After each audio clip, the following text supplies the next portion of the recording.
أعوذ بالله من الشيطان الرجيم. بسم الله الرحمن الرحيم. وقال نسوة في المدينة امرأة العزيز تراود فتاها عن نفسه قد شغفها حبا إنا لنراها في ضلال مبين.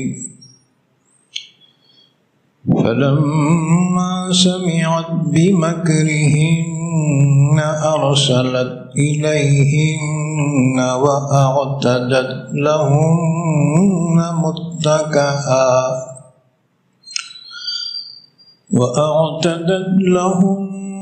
متكئا وآتت كل واحدة منهن سكينا وقالت اخرج عليهن.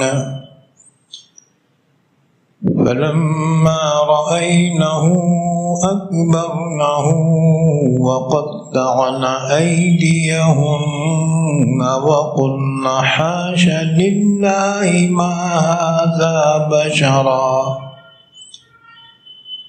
إن هذا إلا ملك كريم. قالت فذلكن الذي لمتنني فيه ولقد راودته عن نفسه فاستعصم ولئن لم يفعل ما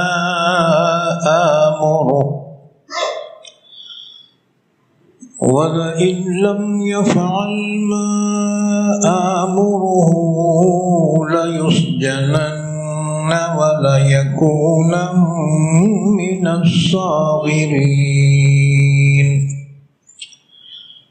قال رب السجن أحب إلي مما يدعونني إليه وإلا تصرف عني كيدهن أصب إليهن وأكن من الجاهلين. فاستجاب له ربه فصرف عنه كيدهن إنه هو السميع العليم. ثم بدا لهم من بعد ما رأوا الآيات ليسجننه حتى حين. ودخل معه السجن فتيان قال أحدهما إني أراني أعصر خمرا وقال الآخر إني أراني أحمل فوق رأسي خبزا تأكل الطير منه نبئنا بتأويله إنا نراك من المحسنين. قال لا يأتيكما طعام ترزقانه إلا نبأتكما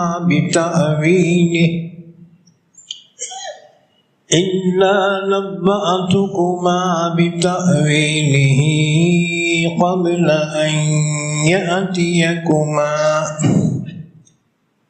ذلكما مما علمني ربي إني تركت ملة قوم لا يؤمنون بالله وهم بالآخرة هم كافرون واتبعت ملة آبائي إبراهيم وإسحاق ويعقوب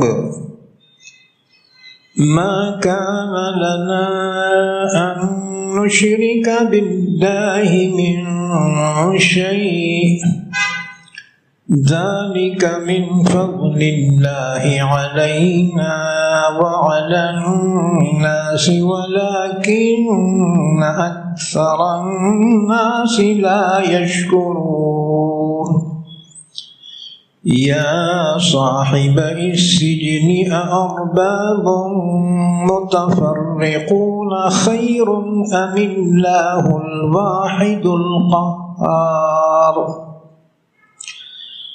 ما تعبدون من دونه إلا أسماء سميتموها أنتم وآباؤكم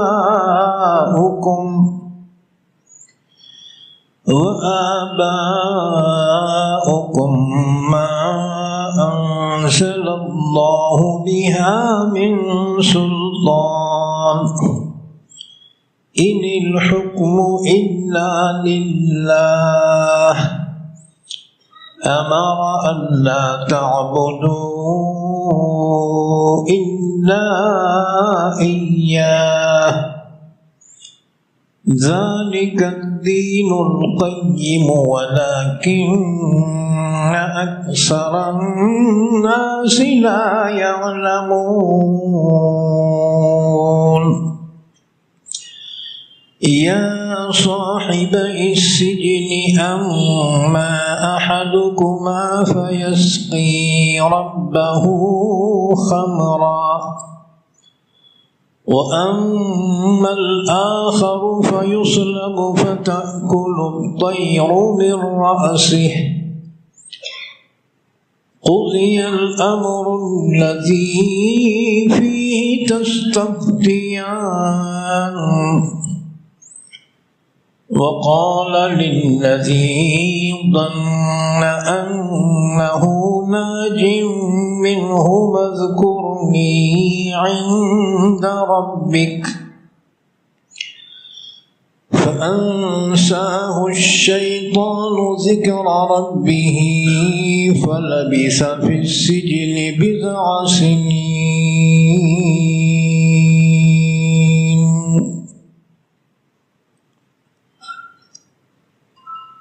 پناہ میں آتا ہوں میں اللہ کی شیطان مردود سے۔ شروع کرتا ہوں میں اللہ کے نام سے جو بڑا مہربان نہایت رحم کرنے والا ہے۔ وقال نسوة فی المدینۃ، اور کہنے لگی عورتیں شہر میں کہ عزیز مصر کی بیوی چاہتی ہے اپنے غلام کو اس کے نفس کے بارے میں یقیناً فریفتہ ہو گئی ہے اس کی محبت میں، بے شک ہم دیکھ رہی ہیں اس کو کھلی ہوئی غلطی میں۔ بس جب سنا زلیخا نے ان عورتوں کے فریب کو تو ان کو بلا بھیجا اور ان کے لیے کھانے کی محفل تیار کی، اور ان میں سے ہر ایک کو ایک ایک چھری دے دی اور کہنے لگی یوسف نکل کر آ جاؤ ان کے سامنے۔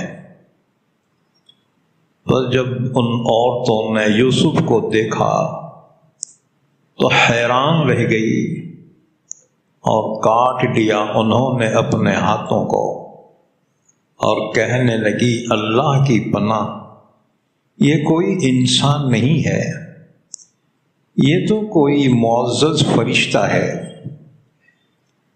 زلیخا نے کہا یہ تو وہی ہے جس کے بارے میں تم مجھے ملامت کرتی تھی، اور یقیناً میں نے ہی اس کو پھسلایا تھا اس کے نفس کے بارے میں، بس یہ تو بچ گیا، اور اگر اب یہ اس طرح نہ کرے جو میں اس کو حکم دے رہی ہوں تو ضرور بالضرور یہ جیل میں ڈالا جائے گا، اور ضرور بالضرور یہ ذلیل ہو جائے گا۔ تو یوسف علیہ السلام نے فرمایا اے میرے پروردگار، جیل مجھے زیادہ پسند ہے اس سے جس کی طرف یہ عورتیں مجھے بلا رہی ہیں، اور اگر تو دور نہ کر دے مجھ سے ان عورتوں کے مکر کو تو میں ان کی طرف مائل ہو جاؤں گا اور ہو جاؤں گا نادانوں میں سے۔ بس قبول کی اس کی دعا اس کے رب نے، پھیر دیا اس سے ان عورتوں کے مکر کو۔ بے شک وہی تو ہے سننے والا جاننے والا۔ پھر ظاہر ہو گیا ان کے لیے نشانیوں کے دیکھنے کے بعد کہ ضرور بالضرور وہ ڈال دیں یوسف کو جیل میں ایک وقت تک، اور داخل ہوئے یوسف کے ساتھ جیل میں دو نوجوان۔ ان میں سے ایک نے کہا کہ میں نے خواب میں دیکھا کہ انگور کی شراب نچوڑ رہا ہوں، اور دوسرے نے کہا میں نے خواب میں دیکھا کہ اپنے سر پر روٹیوں کی ٹوکری اٹھائے ہوئے ہوں جس میں سے پرندے نوچ نوچ کر کھا رہے ہیں۔ اے یوسف ہمیں اس کی تعبیر بتا دیجئے، بے شک ہم دیکھ رہے ہیں آپ کو نیک لوگوں میں سے۔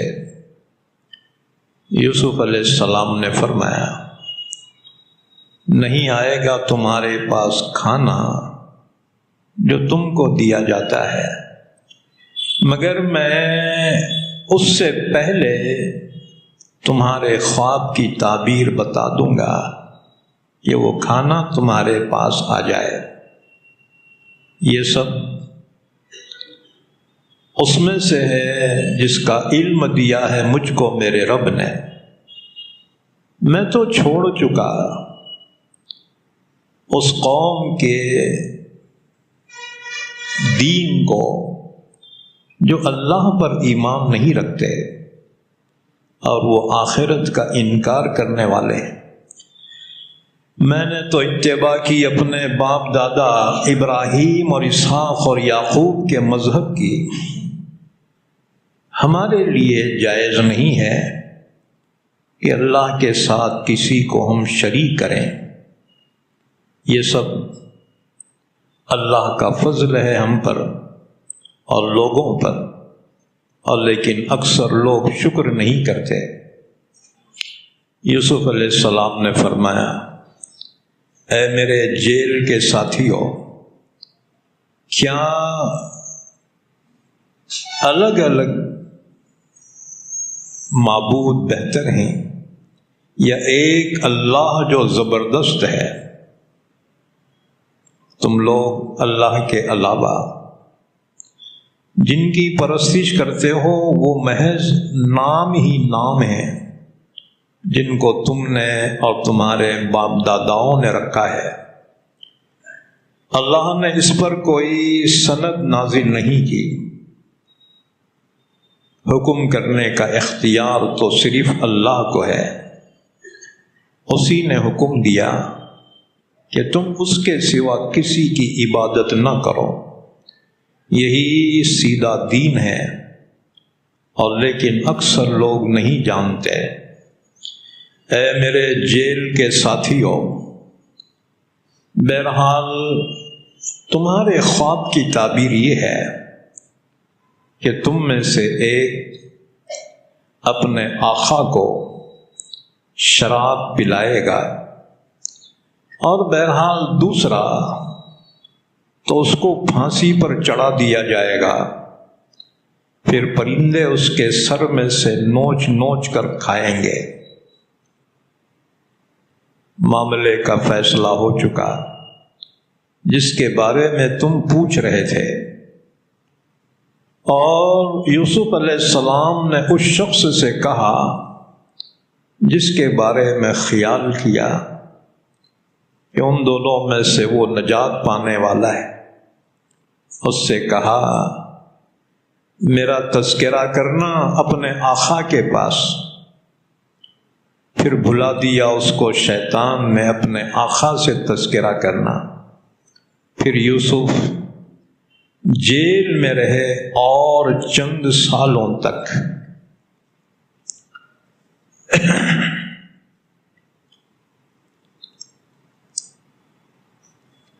یہ سورہ یوسف ہے۔ آج سورہ یوسف کی آیت نمبر 30 سے لے کر آیت نمبر 41 تک پڑھی گئی ہیں۔ ان آیتوں کا ربط ان سے پہلی آیتوں سے یہ ہے، حضرت یوسف علیہ السلام کا واقعہ بیان کیا جا رہا تھا کہ حضرت یوسف علیہ السلام کے سونتیلے 10 بڑے بھائیوں نے یوسف علیہ السلام سے حسد کیا، اور یوسف علیہ السلام کو والد کے پاس سے لے جا کر کنویں میں ڈال دیا۔ 3 دن تک یوسف علیہ السلام کنویں میں رہے۔ پھر ایک قافلہ پانی لینے کے لیے وہاں پہنچا، اس نے اپنا ڈول لٹکایا۔ یوسف علیہ السلام نے رسی پکڑ کر ڈول میں بیٹھ گئے، اور اس ساقی نے، سقے نے جب ڈول کو کھینچا، ڈول کے ساتھ یوسف بھی اوپر آ گئے۔ اس نے مارے خوشی کے چلا کر کہا یا بشرا ھذا غلام، واہ واہ کتنا خوبصورت بچہ نکل آیا۔ اور اس نے اپنے دل میں حساب لگایا، اگر اس کو لے جا کر مصر کے بازار میں بیچ دوں تو بہت بڑی قیمت حاصل ہو جائے گی۔ اس لیے اس نے یوسف کو چھپا دیا، اور قافلے والوں کے نظروں سے سامان تجارت سمجھ کر وَأَسَرُّوهُ بِضَاعَةٍ، ادھر یوسف علیہ السلام کے بھائی جب کنویں میں پہنچے، جھانک کر دیکھا، آواز دی یوسف، ارے یوسف، کوئی جواب نہیں آیا، تو پریشان ہو گئے کہ یہ اندر سے باہر نکل کر کہیں بھاگ کر بابا کے پاس جا کر ہماری شکایت نہ کر دے۔ بس اطراف میں ڈھونڈنا شروع کر دیا، تو قافلے والے جہاں پڑاؤ ڈالے تھے وہاں جب پہنچے تو یوسف وہاں بیٹھے ہوئے نظر آئے۔ بھائیوں کو دیکھ کر چھپنے کی کوشش کی، آخر بھائیوں نے دیکھ لیا، قافلے والوں سے کہا کہ یہ ہمارا بھگوڑا غلام ہے، یہ بھاگ کے آیا، تم کو کہاں ملا بولو۔ اب انہوں حساب لگاتے بیٹھے تھے اتنے میں بیچیں گے۔ انہوں نے کہا ٹھیک ہے تمہارا ہی غلام صحیح، ہمارے ہاتھ بیچ دو، کتنے میں بیچتے ہم خریدیں گے۔ یوسف علیہ السلام کے سوتیلے بھائیوں نے قیمت لگائی 20 درہم، وَشَرَوْهُ بِثَمَنٍ بَخْسٍ دَرَاهِمَ مَعْدُودَةٍ، ان کو تو قیمت بھی لگانے نہیں آئی، 20 درہم قیمت لگائی۔ یوسف علیہ السلام کو قافلے والوں کے ہاتھ بیچ دیا اور کہنے لگے دیکھو یہ غلام کو بھاگنے کی عادت ہے، اس کو اچھا رسیاں سے بند کے لے جاؤ اس کو، کیونکہ ان کمبختوں کو اندیشہ تھا کہیں یوسف بھاگ کر باوا کے پاس نہ چلے جائیں، ہمارا راز فاش ہو جائے گا، باوا ناراض ہو جائیں گے۔ ایک پیغمبر ناراض ہو جائے نا پھر اس کا کہیں ٹھکانہ نہیں، نہ دنیا میں نہ آخرت، دونوں جگہ تباہ ہو جاتا ہے۔ بہرحال قافلے والے جانے تک یوسف کے بھائی وہیں پہ منڈلاتے رہے۔ قافلہ روانہ ہو گیا، ملک مصر چلا گیا۔ قافلے والوں نے یوسف علیہ السلام کو لے جا کر غلاموں کے بازار میں بٹھایا۔ ہمارے زمانے میں بیل بازار رہتے، ہاں جی، اس زمانے میں غلاموں کے بازار لگتے تھے، خرید و فروخت ہوتی تھی انسانوں کی۔ لے جا کر بٹھایا۔ مالک بن وار جو قافلے کا سردار تھا، اس نے یوسف علیہ السلام کو بازار میں بیچنے کے لیے اعلان کیا کہ بولی لگاؤ، جو سب سے بڑی بولی لگائیں گا ہم اس غلام کو اس کے ہاتھ بیچ دیں گے۔ بولی شروع ہو گئی، جیسے تم بازار میں بیٹ ہوتی نا، بیٹ، بیپاریاں کا محلہ دکھ رہا میرے کو یہ، ہاں جی۔ تو حضرت یوسف علیہ السلام کے بارے میں بولی شروع ہو گئی۔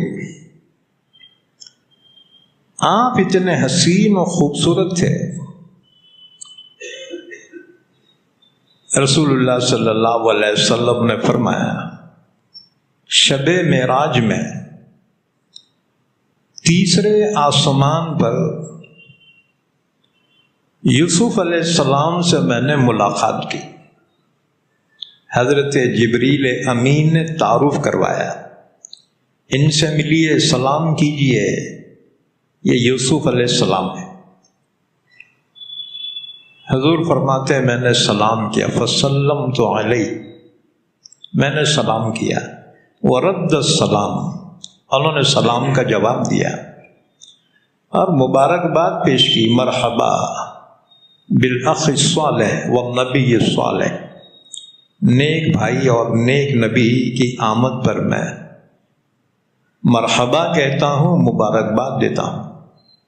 حضور فرماتے ہیں میں نے دیکھا یوسف علیہ السلام اتنے خوبصورت تھے، اتنے حسین تھے، اللہ نے پورے دنیا کا آدھا حسن ان کو عطا فرمایا تھا۔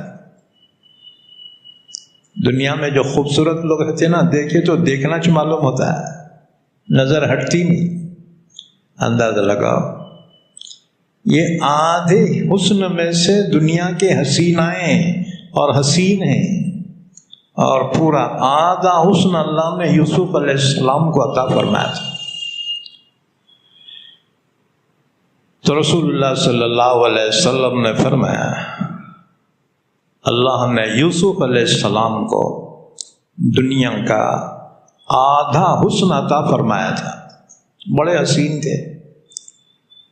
تو مصر کے بازار میں لے جا کر مالک بن وعر نے آپ کو بٹھایا ایک چبوترے پر۔ لوگ آ کر دیکھنے لگے، اوہ اتنے خوبصورت، اتنے حسین تھے کہ ہر ایک کا جی چاہتا تھا اس غلام کو میں خریدوں۔ غریب لوگ بھی آئے، مالدار بھی آئے، وزیر بھی آئے۔ اب بولی بڑھانے لگے۔ مالک بن وعر نے کہا اور بڑھاؤ، اتنے پہ نہیں چھوڑتا، اور بڑھاؤ۔ بولی اتنی بڑی کہ یوسف علیہ السلام کی قیمت جو آخری ٹھہری کہ ترازو کے ایک پلڑے میں یوسف کو بٹھایا جائے، دوسرے پلڑے میں وزن کے برابر سونا رکھا جائے۔ سونا بولے تو کھانا سونا نہیں، چاندی سونا۔ ہاں جی، 10 گرام کی قیمت کتنی چل رہی؟ 50,000۔ آپ 7 سال کی عمر کے تھے، ایک پلڑے میں یوسف کو بٹھانا، دوسرے میں ان کے وزن کے برابر سونا رکھنا، پھر سونا نکال دینا، یوسف کے وزن کے برابر مشک رکھنا۔ مشک عطر ہوتا ہے بہت مہنگا، 10,000 روپے تولہ۔ ہماری تو ہیبت میں جان نکل جاتے ہیں۔ یوسف کے وزن کے برابر مشک رکھا جائے، پھر مشک کو ہٹا جائے، پھر یوسف کے وزن کے برابر ریشم رکھا جائے۔ ریشم کا کپڑا دنیا میں سب سے قیمتی اور مشہور ہوتا ہے۔ چنانچہ اتنی قیمت کوئی بھی نہیں دے سکتا تھا۔ یہ اطلاع ملک کے وزیر خزانہ کو ہوئی، جسے عزیز مصر کہا جاتا تھا۔ اس کا نام تھا اتفیر۔ اتفیر اس کو جب پتہ چلا کہ غلاموں کے بازار میں کنعانی غلام فروخت ہونے کے لیے آیا ہے اور بڑا حسین، بڑا خوبصورت ہے، کم عمر بھی ہے، لیکن اس کی قیمت اتنی زیادہ ہے کہ ملک کے لوگوں میں سے کوئی اتنی قیمت دینے کے قابل نہیں۔ تو وزیر خزانہ جو تھا عزیز مصر، اس کو اولاد نہیں تھی، اللہ کا دیا سب نعمتیں تھی، اولاد نہیں تھی۔ تو اس کو خواہش ہوئی چلو میں اس کو خرید کر اپنا بیٹا بنا لوں۔ چنانچہ وہ پہنچا، منہ مانگے قیمت دے کر یوسف کو خریدا اور اپنے ساتھ اپنے گھر لایا۔ اس کے بیوی کا نام تھا زلیخا۔ زلیخا یہ بھی شاہی گھرانے سے تھی، بڑی حسین خوبصورت تھی، اولاد نہیں تھی اس کے۔ بہرحال عزیز مصر یوسف کو لے کر گھر پہنچا اور بیوی سے کہا اکرمی مثواہ عسى ان ينفعنا او نتخذه ولدا۔ دیکھ یہ بچہ خرید کر لایا ہوں، لیکن اس کو نوکر مت سمجھنا، یہ بہت قیمتی ہے یہ، اور یہ ہمارے لیے نقصان دہ نہیں ہے، اتنی قیمت دیا میں، مگر پھر بھی میرے کو اس کے مقابلے میں وہ قیمت کچھ بھی محسوس نہیں ہو رہی، اور ہم اس کو اپنا بیٹا بنا لیں گے۔ عَسَىٰ أَن يَنفَعَنَا أَوْ نَتَّخِذَهُ وَلَدًا۔ پھر کیا تھا؟ یوسف کے ناز نخرے، اللہ تعالیٰ نے اپنی حکمت سے یوسف کو کنویں سے نکال کر ملک مصر کے وزیر اعظم عزیز مصر کے گھر پہنچا دیا۔ وَكَذَلِكَ مَكَّنَّا لِيُوسُفَ فِي الْأَرْضِ، اللہ نے فرمایا اس طرح ہم نے یوسف کو سرزمین مصر کے عزیز مصر کے گھر میں پہنچا دیا۔ اب یوسف وہاں رہتے تھے شہزادوں کی طرح سے، پلے بڑے جوان ہو گئے۔ فَلَمَّا بَلَغَ أَشُدَّهُ آتَيْنَاهُ حُكْمًا وَعِلْمًا، یوسف جب جوان ہو گئے، اللہ نے فرمایا ہم نے یوسف کو نبوت عطا فرمائی اور علم سے نوازا، خصوصاً خوابوں کی تعبیر کا علم ہم نے عطا فرمایا۔ حضرت یوسف علیہ السلام جب کڑیل جوان ہو گئے، پہلی حسین تھے، اب جوانی جب آئی تو ان کا حسن اور بڑھ گیا۔ عزیز مصر کی جو بیوی تھی زلیخا، جب سے اس کی شادی ہوئی تھی نا، اولاد کے لیے تڑپ بھی تھی، اولاد نہیں ہوئی۔ کیوں؟ اس لیے کہ اس کا شوہر بیوی کی خواہش پورے کرنے کے قابل نہیں تھا۔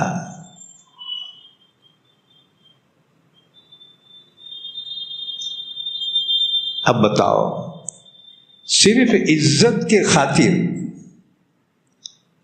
پوری زندگی اس نے برداشت کی تھی، کس کو بھی نہیں بولی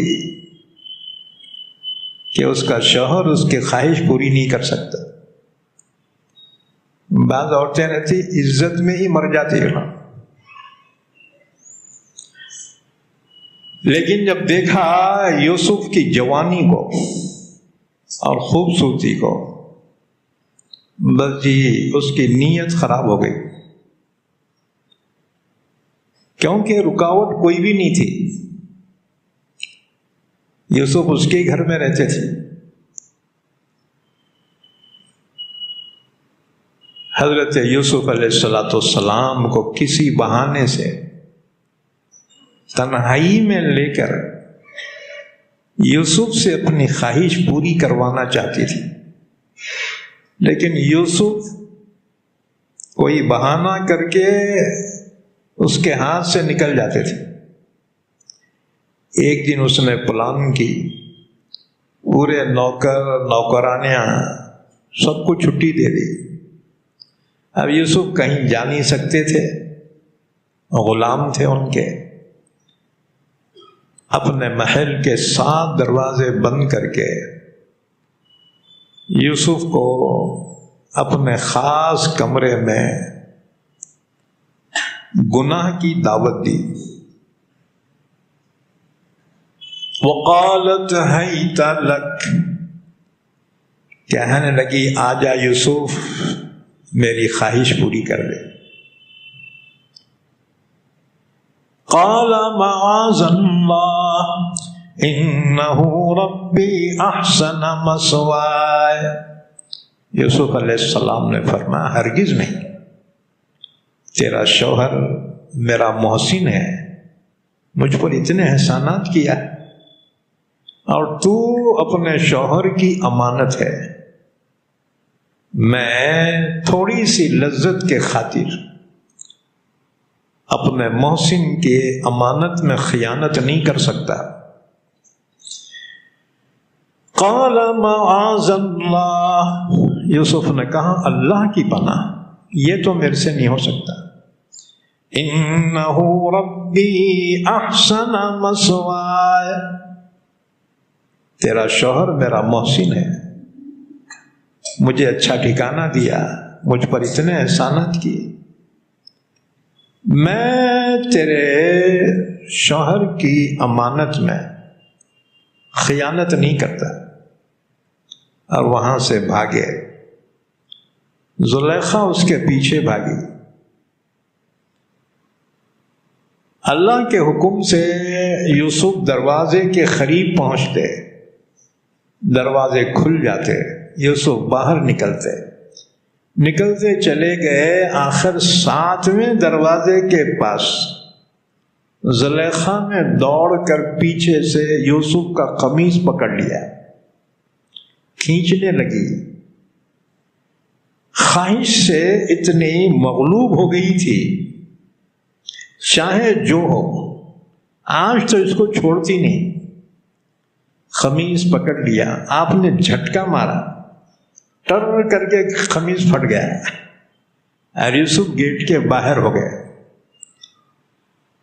واستبق الباب، دونوں دوڑے دروازے کی طرف۔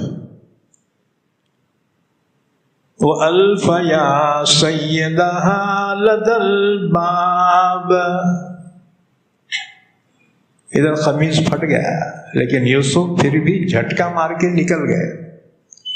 زلیخا بھی پیچھے دوڑ کر جب آئی تو دیکھا وہاں عزیز مصر اپنے دفتر سے آ کے انتظار میں کب کا بیٹھا ہوا ہے کہ آج دروازے بند کیوں ہیں۔ دیکھا دونوں ایسی حالت میں باہر آئے، وہ تو حیران رہ گیا، یہ کیا چکر چل رہا ہے۔ عورت بڑی چالاک تھی، اس نے کہا ما جزاء من اراد بأهلك سوءا الا ان يسجن او عذاب علیم۔ اجی تمہارے بیوی کے بارے میں جو برا ارادہ کرے اسے کیا سزا دیں گے؟ یہی نا کہ اس کو جیل میں ڈالیں گے، نہ تو سخت سزا دیں گے۔ یوسف علیہ السلام حیرت میں پڑ گئے، ہاں انہیں میرے کو بہکاری اور انہیں میرے پہ الزام لگا رہی۔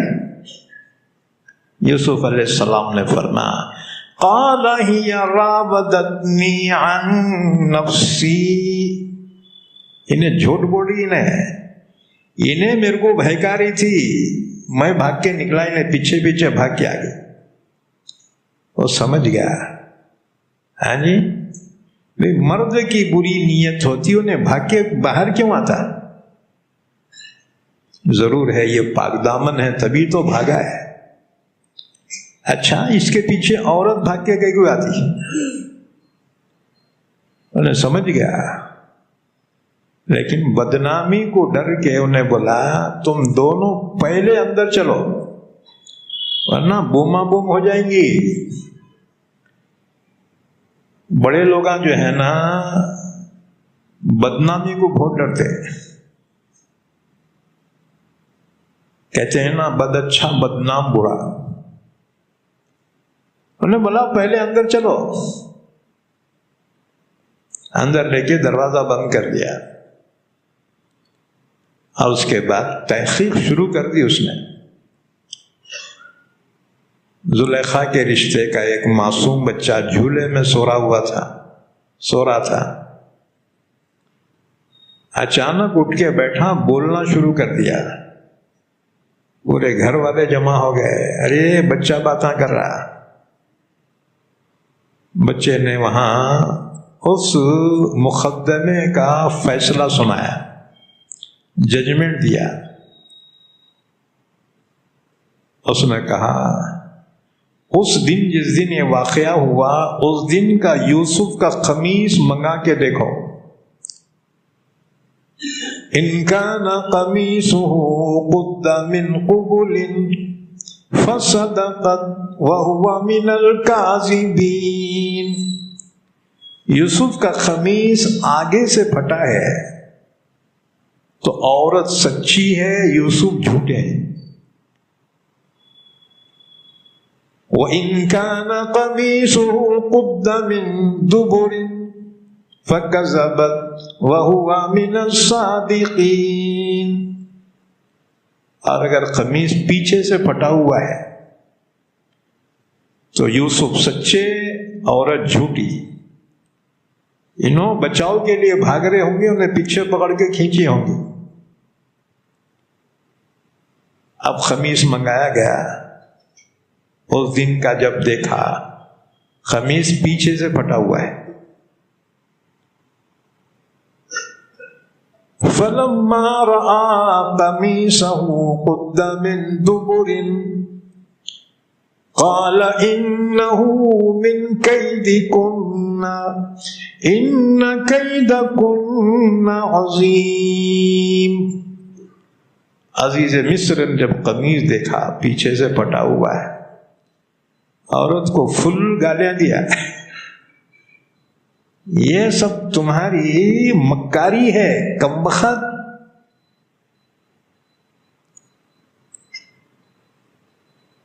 اور یوسف سے کہا یوسف اب جو ہوا سو ہوا، اب جان دے اس سے غلطی ہو گئی۔ یوسف اعرض عن ھذا، یوسف جان دے جو واقعہ ہوا نا یہ کمبخت کی غلطی ہے یا عورت کی، جو ہوا معاف کر دے، چھوڑ دو اس کو، بھول جاؤ۔ وَاسْتَغْفِرِي لِذَنبِكِ إِنَّكِ كُنتِ مِنَ الْخَاطِئِينَ، عورت سے کہا آگے عورت تو معافی مانگ لے، تو ہی خطا کار ہے۔ بہرحال یہ گھر کا گھر میں معاملہ ہو گیا، ہاں جی، باہر گاؤں میں کس کو بھی نہیں معلوم، لیکن دو چیزیں کبھی چھپتی نہیں، عشق اور مشق، ہاں جی، عشق چھپتا نہیں اور مشک کی خوشبو چھپتی نہیں۔ اور بوما بوم کرنے والے کون رہتے؟ یہ گھر میں کام کرنے والے نوکر، نوکرانے، ذرا ان سے بچ کے رہو، ہاں جی، گھر کے پورے باتاں باہر جا کے بوما بوم کرتے، یہ نوکر نوکرانے، ان سے بچ کے رہو۔ اچھا یہ واقعہ ہو گیا، لیکن گھر میں جو کام کرنے والی عورتیں تھیں انہوں نے جا کر یہ پورے واقعے کی بوما بوم کر دی۔ یہ 5 عورتیں تھیں بوما بوم کرنے والی،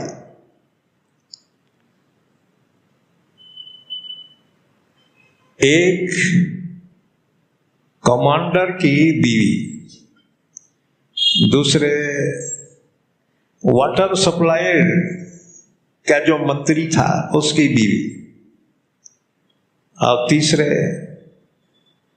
باورچی خانے کا جو محتمم تھا اس کی بیوی، چوتھے جیلر کی بیوی، 5ویں گھوڑے کے استبل کا جو محتمم تھا اس کی بھی.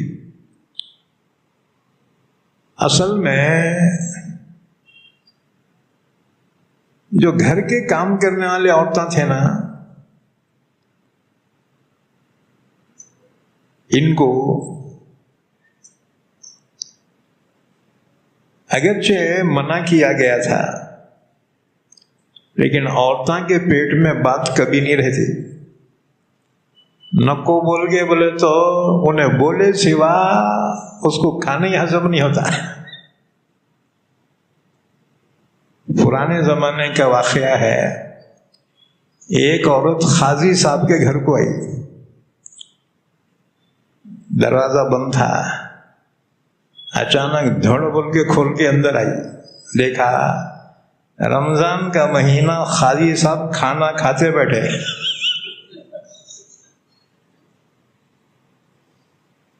انہیں بولی اماں قاضی صاحب رمضان کے مہینے میں کھانا کھا رہے، روزہ نہیں ہے کیا؟ قاضی صاحب نے کہا آگے چپ، کس کو بھی نہ کو بول. اور نہ بولی میرے کو کیا کرنے کا ہے، کھانا تمہارا کھا رہے تم، میں کیوں بولوں. قاضی صاحب کو اطمینان ہو گیا. انہیں جب باہر نکلی تو دیکھا دوسری عورت پانی کا گھڑا لے کے جا رہی. آواز ہی آگے ادھر آ، کیا ہوا؟ وہ قاضی ماٹھی ملا کھاتے بیٹھا گھر میں، اس کا کھانا انہیں کھا رہا، تیرے کو کیا میرے کو کیا، کس کو بھی نہ کو بول. شام تک پورے گاؤں میں بوما بم ہو گئی. ہاں جی، اگر تمہارے کو کوئی چیز پرچار کرنے کا ہے نا، عورت کو بولو اور تاکید کرو، کس کو بھی نہ کو بول. 2 گھنٹے میں پورے گاؤں میں بوما بم کر دیتی. بہرحال ہماری بہنیں بھی سن رہی ہوں گی. ہاں جی، کس کی غیبت چغلیاں کرتے نہ کو پھرو، اللہ کے یہاں بڑی پکڑ ہوں گی. ہاں جی، جس کے باتیں وہاں چرہن دے ہو. اب تو ٹائم پاس کا ذریعہ بنا لیے غیبت چغلیاں.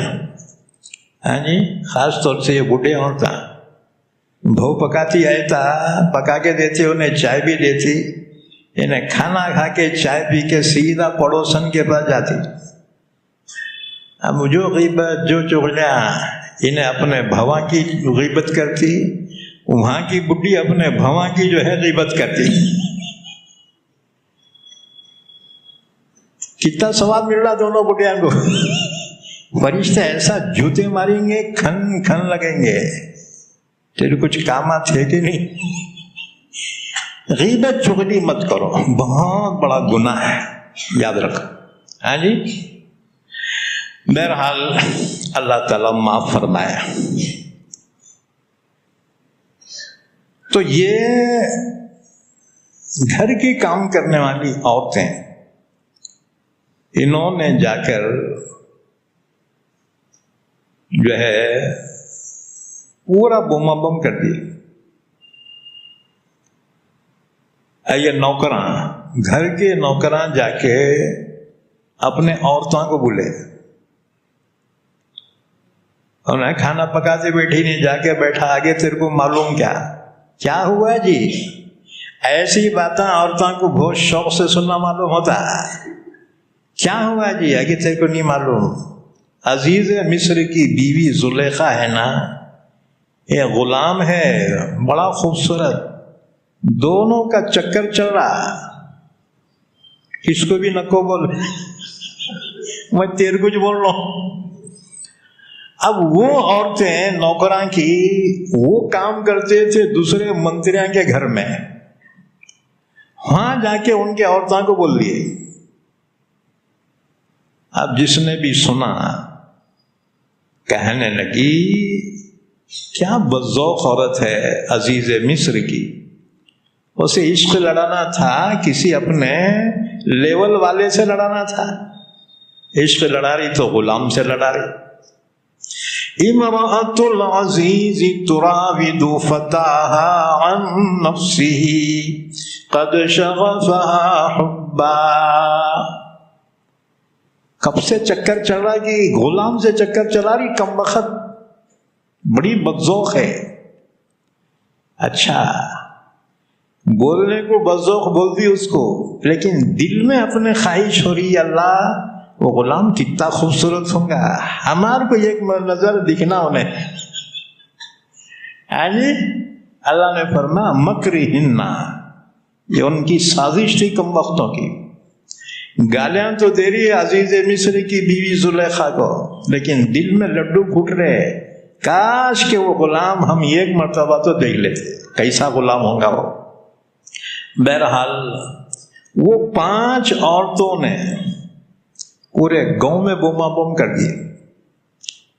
کمانڈر کی بیوی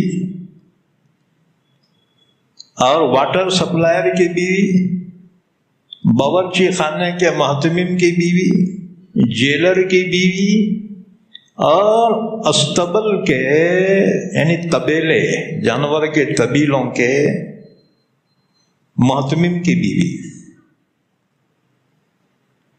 اور یہ پورے گاؤں میں بوما بوم ہو گئی. زلیخا کے کان میں یہ بات پہنچی کہ عورتیں میرے خلاف بوما بوم کر رہے ہیں.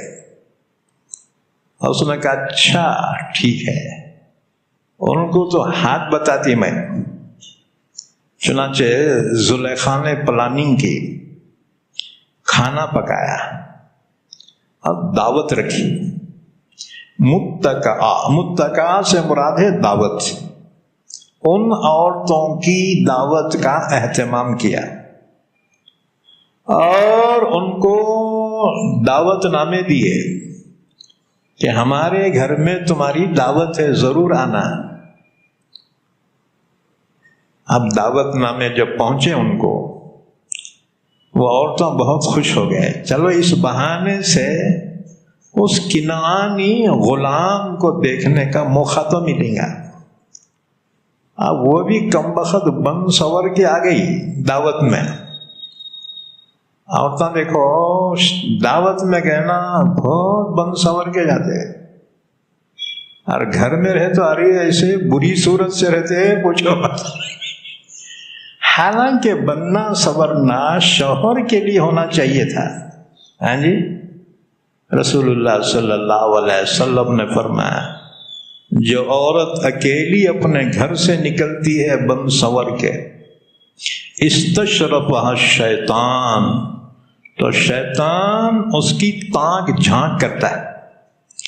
ایک شیطان کیا کئی شیطان ہاں جی اس کی تانک جھانک میں لگ جاتی. اس لیے اللہ نے فرمایا وَلَا تَبَرَّجْنَا تَبَرُّجَ الْجَاهِلِيَّةِ الْأُولَى، اور تو خبردار بن سور کے بے پردہ گھروں سے باہر مت نکلو، جیسے پہلے زمانے کی جاہل عورتیں نکلا کرتی تھیں. وَلَا تَبَرَّجْنَا تَبَرُّجَ الْجَاهِلِيَّةِ الْأُولَى، اللہ نے تو حکم دیا وَقَرْنَ فِي بُيُوتِكُنَّ، اپنے گھروں میں لگی رہو. ہاں ضرورت کے لیے باہر جا سکتی، ضرورت بولے تو دواخانے کو جانا ہے ضرورت ہے، یا اپنے اماں بابا کے گھر کو جانا ہے ضرورت ہے، یا بہت ضروری فنکشن ہے کوئی، جا سکتی. لیکن پردے کا اہتمام کرے، پردے کا اہتمام کرنا چاہیے، کیونکہ یہ حیا ہے. اور حضور نے فرما الحیاء شعبۃ من الایمان، حیا ایمان کا شعبہ ہے. گویا بے حیائی یہ بے ایمانی کی علامت ہے. اگر ایمان ہوتا تو حیا بھی ہوتی. حیا نہیں ہے مطلب یہ ہے یا تو ایمان اس کا ختم ہو گیا یا ایمان بہت ہی کمزور ہو گیا ہے. وَذَلِكَ أَضْعَفُ الْإِيمَانِ، برائی کو برائی نہیں سمجھنا تو گویا ایمان ہی چلا جاتا ہے. برائی کو برائی سمجھے یہ ایمان کا آخری درجہ ہے، ورنہ تو اسے روکنا چاہیے زبان سے یا طاقت سے.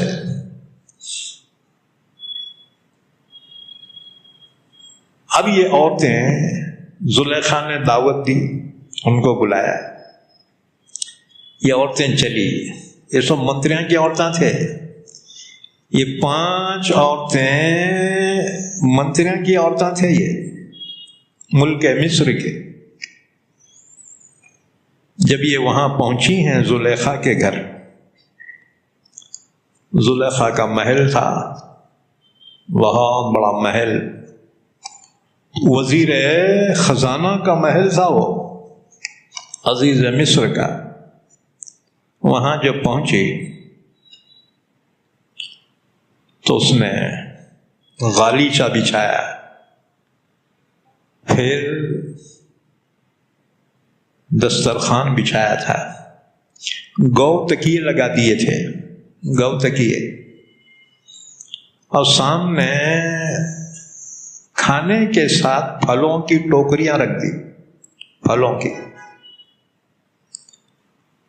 دعوت کے یہی آداب ہیں.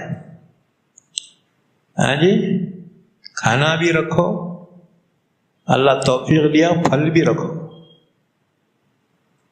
لیکن ہمارے بھائیاں، یہ باغبان بھائیاں، پھلاں والے رہتے، مگر ان کے دسترخوان پہ پھلاں نہیں دیکھ رہا میں. او جی، موسم کا پھل رکھو. یہ دعوت کے آداب میں سے. جنت میں بھی کھانا ہوگا کائے کا، پرندوں کا گوشت، اور دوسرے پھل ہوں گے. یہ آداب طعام میں سے ہے. ہاں جی، اب جماعت میں کھانے کے آداب سکھاتے، کھلانے کے آداب نہیں سکھاتے.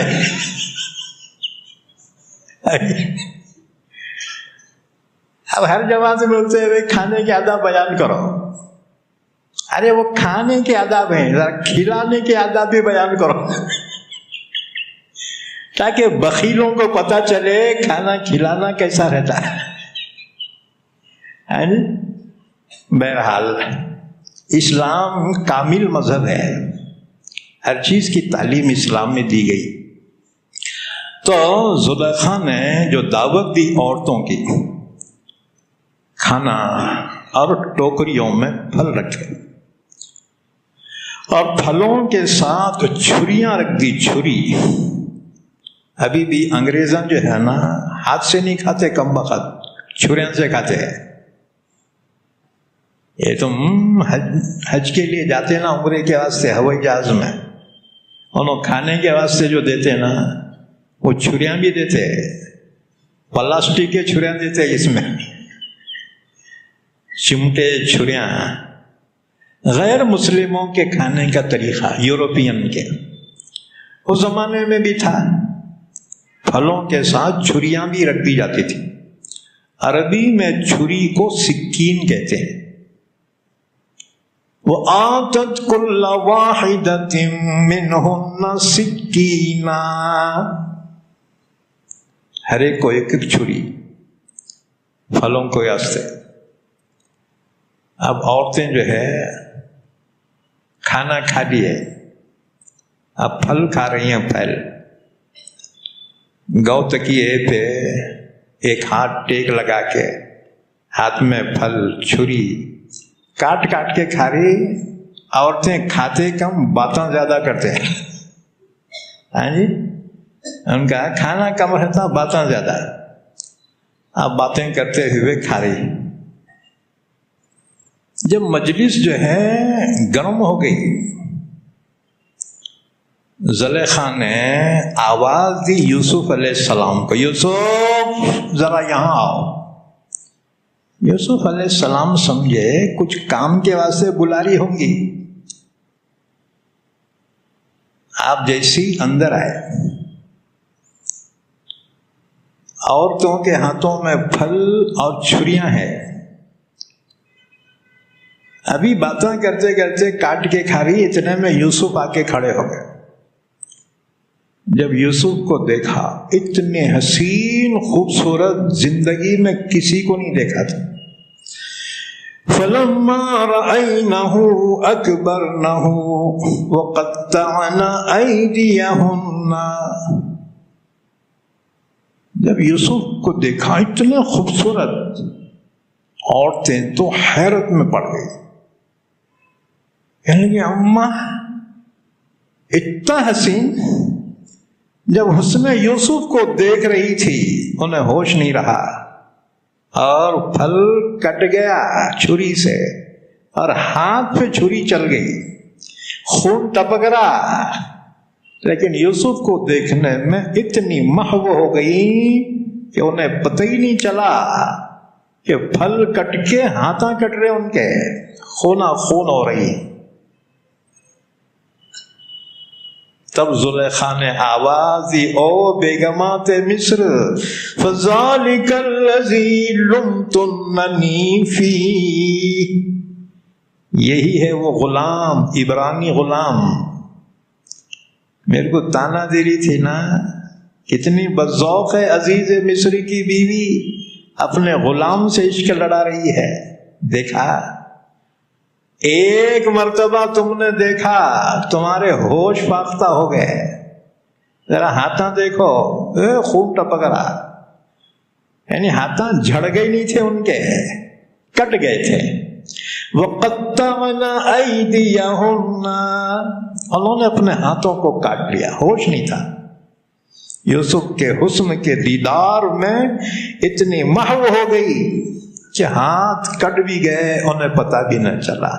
جب زلیخا نے آواز دی، او بیگمات مصر، فَذَلِكَ الَّذِي لُمْتُنَّنِي فِيهِ، یہی تو ہے وہ غلام عبرانی جس کے بارے میں تم مجھے برا بھلا کہہ رہی تھی، تانے دے رہی تھی نا، کتنی بذوق ہے، عزیز مصر کی بیوی اپنے غلام سے عشق لڑا رہی۔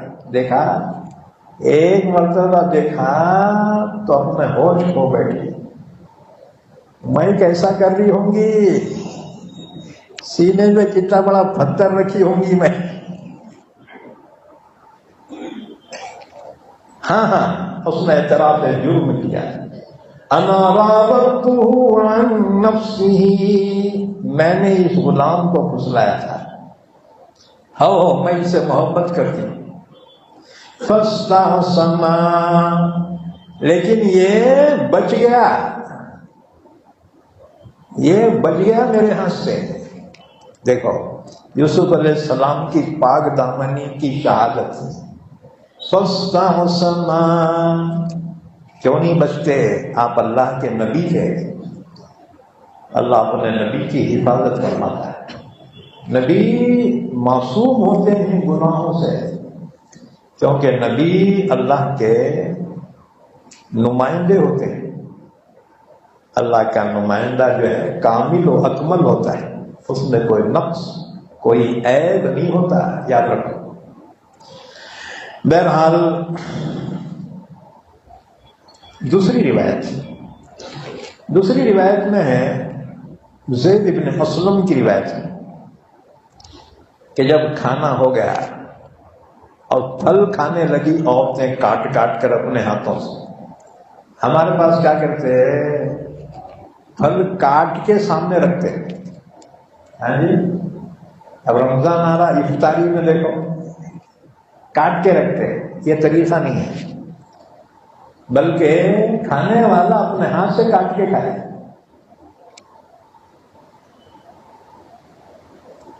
تو جب کھانا ہو گیا اور پھل کھانے لگی وہ کاٹ کے، تو زلیخا نے کہا، بیگمات مصر، کیا تم یوسف کو دیکھنا چاہتی ہو؟ کہنے کہ ہاں جی ضرور بلائیے آپ۔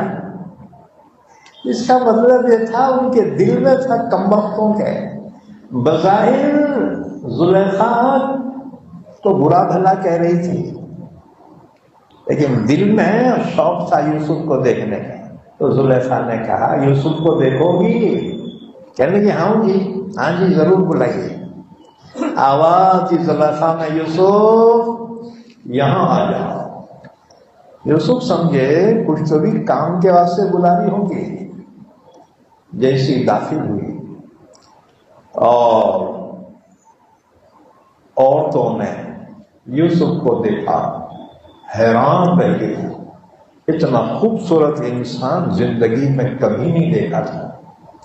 دیکھا، دیکھتے رہ گئی حیرت میں، اپنے ہوش کھو بیٹھی اور پھلوں کے ساتھ ساتھ اپنے ہاتھوں پہ چھریاں بھی چلائی۔ اب ذرا سوئی چبھے تو تکلیف ہوتی نہیں ہوتی؟ ہاں جی، اب چھری سے ہاتھ کٹ گیا، ان کو تکلیف نہیں ہوئی، کیا مطلب؟ حسن یوسف میں ایسی غرق ہو گئی تھی کہ ان کو اپنا ہوش ہی نہیں رہا تھا۔ اسی کو دلیل بنا کر علامہ جلال الدین سیوطی رحمۃ اللہ علیہ نے ایک روایت بیان کی۔ فرماتے ہیں شہید کے گردن پر جب تلوار چلتی ہے تو شہید کو تکلیف نہیں ہوتی۔ لوگ بولے وہ کیسا؟ یہاں معمولی اگر سوئی چبھائے تو تکلیف ہوتی، تلوار سے گردن کٹ گئی تو تکلیف کیسا نہیں ہوتی؟ اور انہوں نے کہا دلیل قرآن کی آیت سے لے لو کہ یوسف کو دیکھ کر عورتیں ایسی محو ہو گئی کہ اپنے ہاتھ بھی کٹ گئے، انہیں احساس نہیں ہوا۔ تو شہید کی شہادت کے وقت شہید اپنے اللہ کا دیدار کرتا ہے۔ یوسف کے حسن کو دیکھ کر عورتوں نے ہاتھوں کو کاٹ ڈالا، احساس نہ ہوا۔ یوسف کے رب کا دیدار شہید کرتا ہے، گردن پہ تلوار چلتی ہے، اسے احساس بھی نہیں ہوتا، کیونکہ وہ اپنے رب کا دیدار کرتا ہے۔ وہ خالق یوسف کا دیدار کرتا ہے۔ جب یوسف اتنا حسین ہے تو اس کا رب کتنا حسین ہوگا۔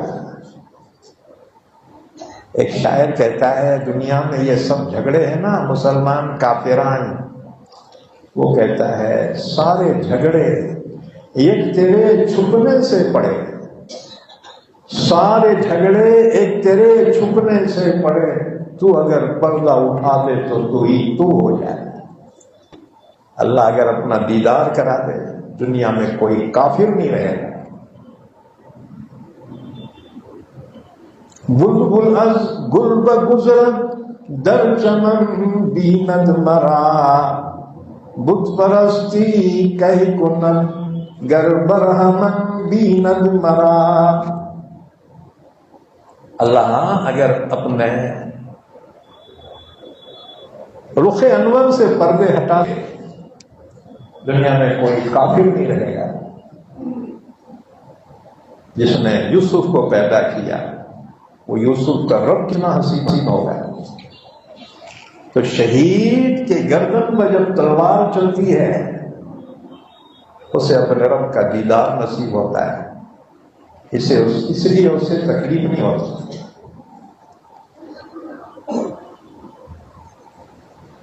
تو زلیخا نے کہا بیگمات مصر ہوش میں آ جاؤ، یہی ہے وہ عبرانی غلام جس کی وجہ سے تم مجھے تانا دے رہی تھی نا، تم نے ایک مرتبہ دیکھا ہوش کھو گئی، میں کیسا کر رہی ہوں گی؟ یہ تو میرے گھر میں رہتا ہے، یہ میرے ہاتھ سے بچ گیا، فاستعصما، یہ تو بچ گیا، لیکن آئندہ یہ بچ نہیں سکتا میرے ہاتھ سے۔ یہ میری بات نہیں ماننا، تم ہی بولو، ذرا تم بولو۔ تو عورتوں نے زلیخا کی سفارش کرنی شروع کی، یوسف یہ تمہاری مالکہ ہے، جوان ہے، خوبصورت ہے، مال ہے، دولت ہے، عیش ہے، اور کیا ہونا، یوسف اس کی خواہش پوری کر دو۔ پورے عورتیں سفارش کر رہے ہیں. یوسف علیہ السلام فرما ہرگز نہیں، میں یہ نہیں کر سکتا، اپنے محسن کے امانت میں خیانت نہیں کر سکتا. زلیخا نے دیکھا انہیں عورتوں کی بات بھی نہیں سن رہا. زلیخا کو بڑا غصہ ہے، کہنے لگی اگر یہ میری بات نہیں مانا نا اسے جیل میں سڑاتی میں، اسے جیل میں. اور یاد رکھو اس کا شوہر جو عزیز مصر تھا، ملک کا وزیر خزانہ بھی تھا، اور جیلوں کا نظام اس کے انڈر میں تھا. یہ جیلوں کا بھی منتری تھا. اب منتریاں کیسا کرتے ہیں؟ ان کو پاٹ پراوا ثبوت دلیل کی ضرورت نہیں ہے، جس سے دشمنی کرے نا کیسا بھی اٹکاتے اس کو. ابھی وہ گواہ ثبوت ملنے تک انہیں 10-20 سال وہاں سڑ جاتا جیل میں. بعد میں پھر بولتے رہے یہ نردوش ہو گیا، اس کی جوانی جو تباہ ہو گئی اسے کون لوٹا کے دے گا؟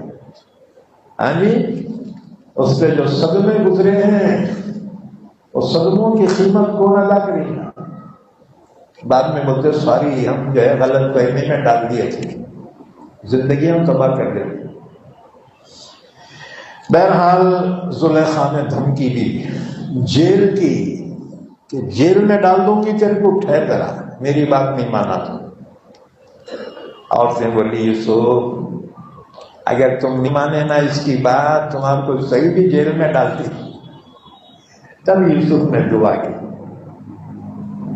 قال رب السجن احب الی مما یدعوننی الیہ. پروردگار یہ عورتیں میرے کو جیل کی دھمکی دے رہی، یا اللہ یہ عورتوں کی باتوں میں آنے سے تو بہتر ہے کہ میں جیل میں چلا جاؤں. وہاں کی تکلیف دنیا کی تکلیف ہے، اور اگر یہ گناہ میں مبتلا ہوا آخرت کی تکلیف برداشت نہیں ہو سکتی. آخرت کا عذاب بہت شدید ہے. یا اللہ میرے کو جیل میں ڈال دے مگر یہ عورتوں کے چکر سے نکال دے. اللہ نے یوسف علیہ السلام کی دعا قبول کی اور یوسف علیہ السلام جیل میں رہے. کتنے سال؟ 12 سال. 12 سال جیل میں گزارے یوسف علیہ السلام. اس کے بعد اللہ تعالیٰ نے جو صبر کا بدلہ دیا ہے پھل، جیل سے نکال کے سیدھا ملک مصر کے تخت و تاج کا مالک بنا دیا ہے. جیل سے نکلے ملک مصر کے بادشاہ بن گئے. اللہ آزماتا ہے اپنے نیک بندوں کو، اور اس کے بعد جب وہ ثابت قدم رہتے ہیں پھر اللہ اپنے انعام سے نوازتا ہے. ہم یہ سمجھتے ہیں بغیر قربانی کے ہمارے کو بڑے درجے ملنا. یاد رکھو درجات قربانیوں کے بعد ہی ملتے ہیں، قربانی کے بغیر درجات نہیں ہیں. بہرحال اللہ نے اس واقعے کو بیان فرمایا وَقَالَ نِسْوَةٌ فِي الْمَدِينَةِ، اور کہنے لگی عورتیں شہر میں، امرأة العزیز تراود فتاها عن نفسه، عزیز مصر کی بیوی زلیخا اپنے غلام کو دل و جان سے چاہ رہی ہے. قد شغفها حبا، یوسف کی محبت میں وہ فریفتہ ہو رہی ہے. اِنَّا لَنَرَاهَا فِي ضَلَالٍ مُبِينٍ، ہم دیکھ رہی ہیں وہ بہت بڑی غلطی کر رہی ہے، کیونکہ کم سے کم لیول والے سے عشق لڑانا تھا. یہ کیا ہے اپنے غلام سے عشق لڑا رہی. فلما سمعت بمکرہن، جب زلیخا نے سنا ان عورتوں کی مکاری کو کہ میرے بارے میں ایسے ایسے باتیں کر رہے، ٹھہرو، تمہارے کو یوسف کی ایک جھلک بتا کے پھر دیکھتی ہوں کہ تم کتنے پارسا بنتی ہو۔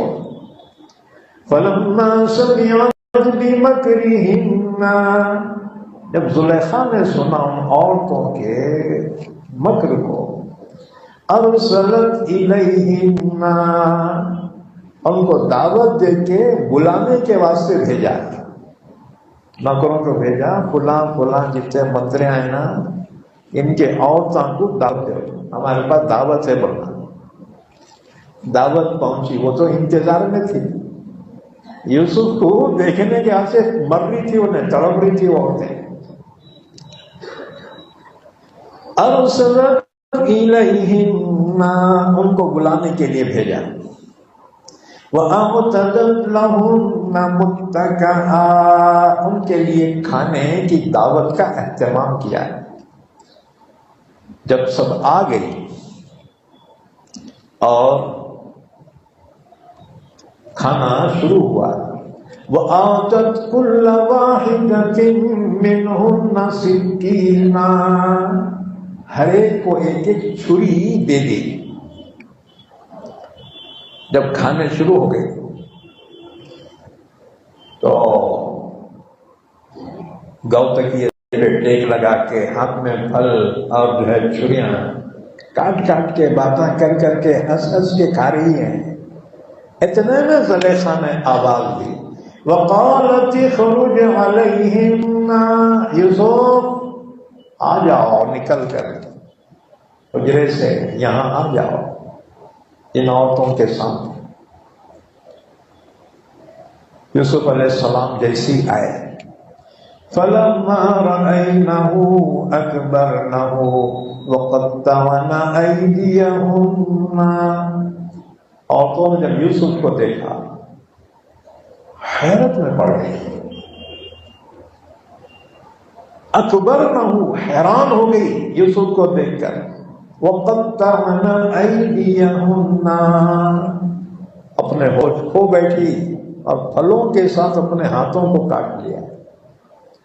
وَقُلْنَا حَاشَ لِلَّهِ مَا هَذَا بَشَرًا، کہنے لگی یہ کوئی انسان نہیں ہے، انسان اتنا خوبصورت ہو ہی نہیں سکتا، یہ کوئی انسان نہیں، إِنْ هَذَا إِلَّا مَلَكٌ كَرِيمٌ، یہ تو کوئی معزز فرشتہ ہے جو بھی آسمان سے اترا ہے، یہ انسان نہیں ہو سکتا، اتنا خوبصورت اتنا حسین۔ یاد رکھو اس سلسلے میں کچھ روایتیں، ایک روایت حضرت یوسف علیہ السلام کی جو اماں تھی نا، جن کا نام تھا راحیل، وہ بھی بڑی خوبصورت تھی۔ خوبصورت ماں کے بچے بھی خوبصورت رہتے ہیں جی، اس لیے مالدارہ کیا کرتے ہیں، انہیں خوبصورت تلاش کرتے ہیں، جانے پیسے لگنے دے، ہم کچھ بھی نہیں لیتے تمہارے سے، مگر بچی نمبر 1 ہونا ہے۔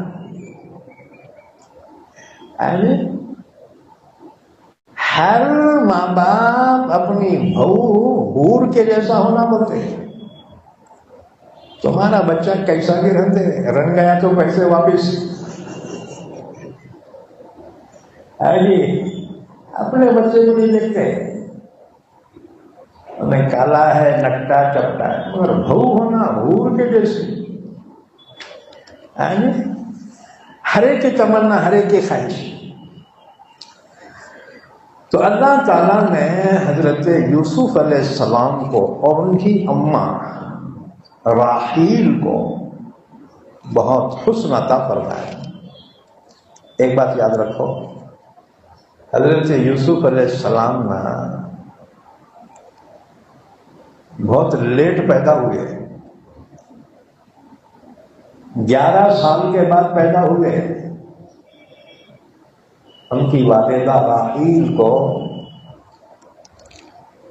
10 سال تک کوئی اولاد نہیں ہوئی، 11ویں سال میں یوسف علیہ السلام پیدا ہوئے، اللہ کی قدرت۔ اب ہمارے لوگ پریشان ہوتے، 2 سال ہو گئے مول صاحب شادی ہو کے بچے سے نہیں ہو رہے، کچھ تو بھی دو۔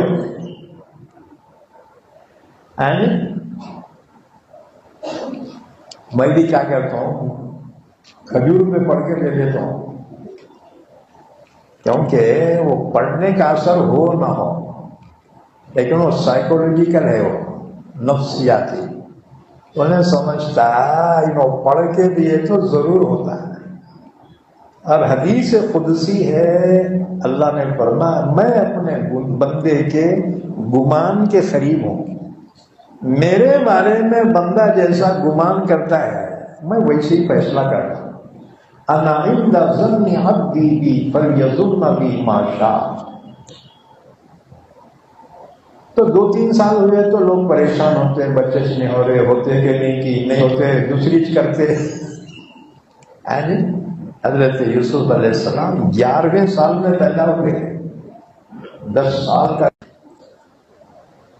پھر یوسف علیہ السلام پیدا ہونے کے بعد اور ایک بچہ ہوا، بنیامین پیدا ہوئے، یوسف علیہ السلام کے حقیقی بھائی۔ اور بنیامین پیدا ہوئے ادھر ان کی اماں کا انتقال ہو گیا، تو بچے کا نام بنیامین رکھا گیا ہے۔ بنیامین کے معنی آتے ہیں ماں مرے سو بچہ۔ یوسف علیہ السلام کے چھوٹے بھائی کا نام بنیامین، بنیامین کے معنی ماں مرے سو بچہ، یعنی یہ بچہ جب پیدا ہوا اس کے ڈیلیوری میں اماں کا انتقال ہو گیا۔ بہرحال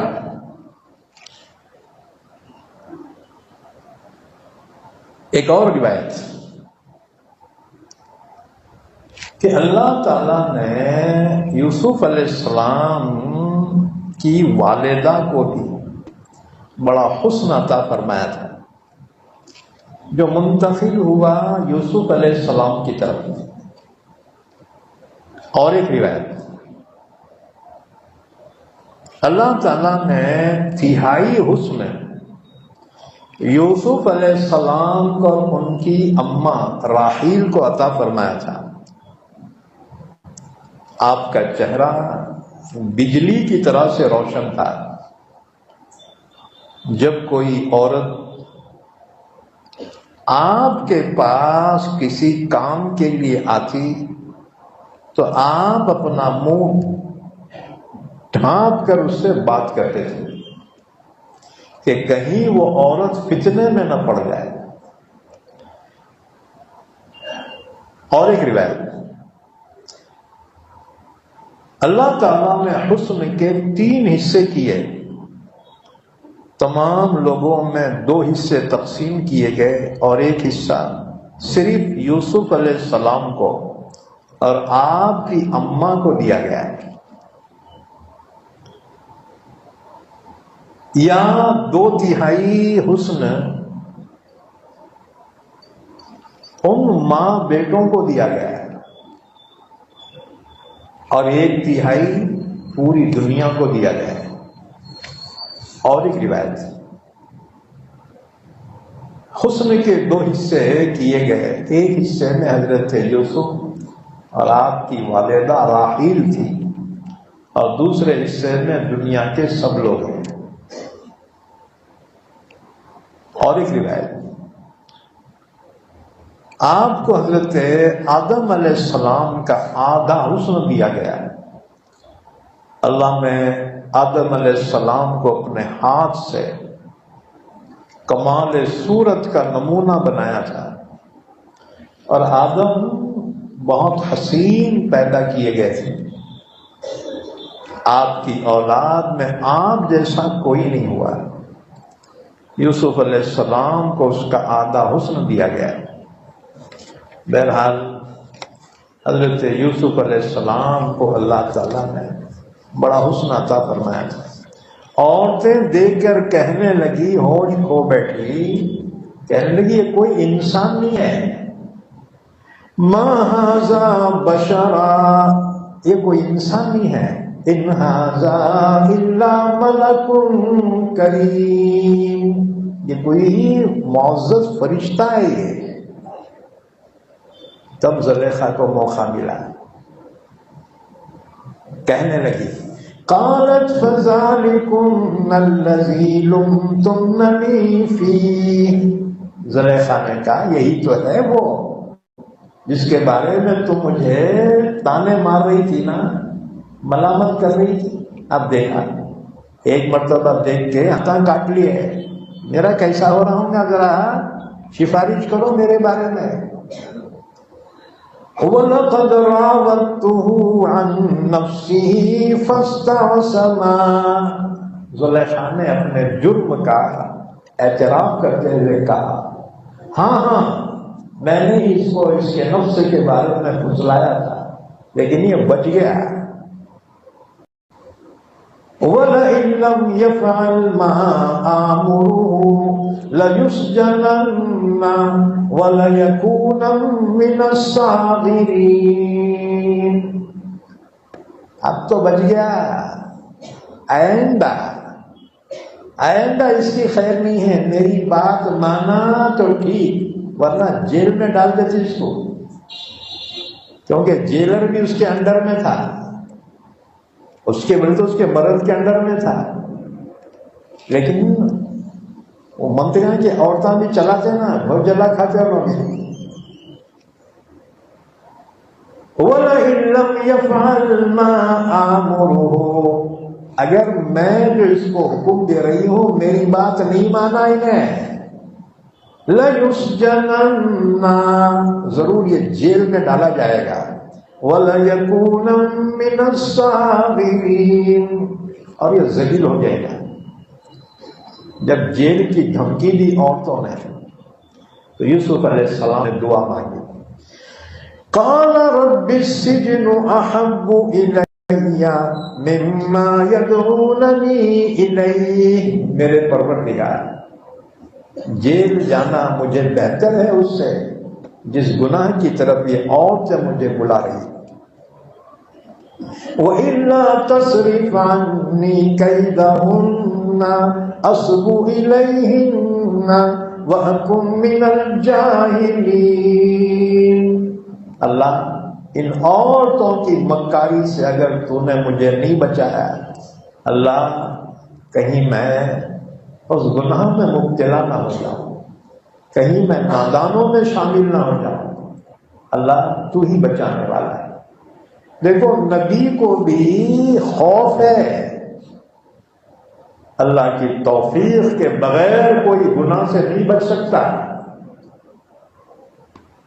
اس لیے ہمیشہ اللہ ہی سے مدد مانگنی چاہیے۔ تو یوسف علیہ السلام نے کہا اللہ ان کے مکاری سے میں نہیں بچ سکتا۔ اس سے معلوم ہوا عورت اگر مکاری پہ آ جائے تو نبی بھی پناہ مانگتا ہے اللہ سے، بچ نہیں سکتے۔ اس لیے حضور نے فرمایا کہ اجنبی مرد اور عورت ایک جگہ جب ہوتے ہیں نا تو تیسرا اس میں شیطان ضرور ہوتا ہے، اس لیے یاد رکھو حلال حرام کی تمیز جان لو۔ ہوتے ہمارے بھائی کے جیسے ہیں جی نا، ہاں تیرا بھائی کہاں سے پیدا ہوا ہے؟ حقیقی بھائی ہوتا ہے، باقی تو اجنبی ہوتے ہیں۔ یاد رکھو نہیں ہمارا چچورا بھائی ہے، چچورا نہیں چلتا، حرام ہے حرام، میرے پھوپھیرے خلیرے جن سے نکاح ہو سکتا ہے نا وہ بھی غیر محرموں میں شامل نہیں۔ یاد رکھو ابھی کم وقتوں نے عورتوں کے حج کے لیے قانون بنایا، کیا غیر محرم کے ساتھ بھی عورت جا سکتی ہے؟ ایک حج تھا،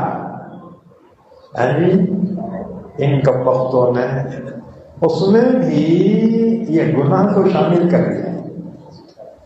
اجنبی کے ساتھ سفر کرنا عورت کے لیے حرام ہے، تم بولیں گے اگر عورت اجنبی کے ساتھ حج کو چلی گئی، حج ہوتا کیا ہے؟ حج ہو جائے گا، لیکن اجنبی کے ساتھ سفر کرنے کا گناہ بھی ہوگا۔ وہ حجن کو چاہیے توبہ کرے۔ ایک مسئلہ اور سمجھو، ہمارے ہندوستان میں جب گل جاتے نا تو حج کرتے ہیں، جوانی میں لوگ حج نہیں کرتے، جب بوڑھے ہو گئے۔ اچھا بچے بھی کیا کرتے معلوم؟ یہ کم بخت بچے، اماں بابا بوڑھے ہو گئے، خود جانا ان کے ساتھ نہیں جاتے، گروپ میں شامل کرتے، ذرا ہماری اماں ضعیف ہے جی، ذرا خیال رکھو۔ کم بخت خیال دوسرے کیوں رکھنا؟ ان کی جائیداد تو ہڑپ کر رہا، تو خدمت کرنا ان کی۔ یاد رکھو، بوڑھے ماں باپ کو دوسروں کے حوالے کرو نہ کو۔ وہاں کتنی تکلیف ہوتی ساتھ والوں کو تم نہیں جانتے۔ ہاں جی، بوڑھے ہیں، بیمار ہیں،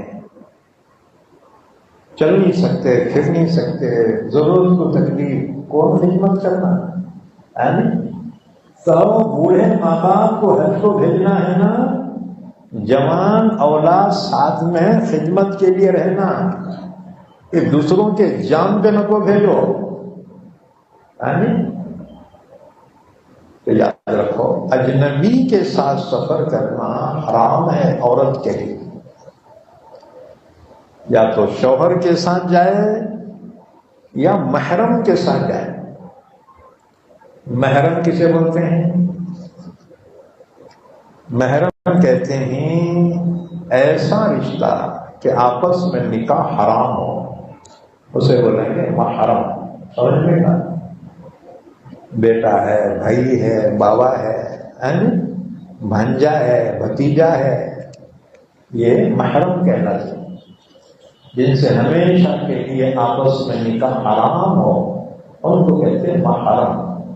اور غیر محرم اسے بولتے ہیں جن سے کبھی بھی نکاح ہو سکتا ہو، اسے بولیں گے غیر محرم۔ تو غیر محرم کے ساتھ عورت کو سفر کرنا درست نہیں۔ تو حضور نے فرمایا جہاں اجنبی مرد اور عورت ایک جگہ ہوتے ہیں، وہاں تیسرا شیطان ہوتا ہے۔ حیدرآباد میں ایک بہت بڑے پیر و مرشد گزرے ہیں، حضرت مسکین شاہ صاحب رحمۃ اللہ علیہ۔ عبداللہ شاہ صاحب رحمۃ اللہ علیہ کے پیر و مرشد تھے وہ، حضرت مسکین شاہ صاحب۔ ان کی عمر کافی ہو گئی، ان کی ایک مریدن تھی، حضرت کے پاس شریعت کی سخت پابندی تھی، کسی عورت سے کبھی بے پردہ نہیں ملے، عورتوں کے لیے پردہ لازم تھا۔ ان کی ایک مریدن تھی، بوڑھی ہو گئی۔ ایک دن اس نے عرض کیا حضرت اب یہ پردہ کب تک ہے؟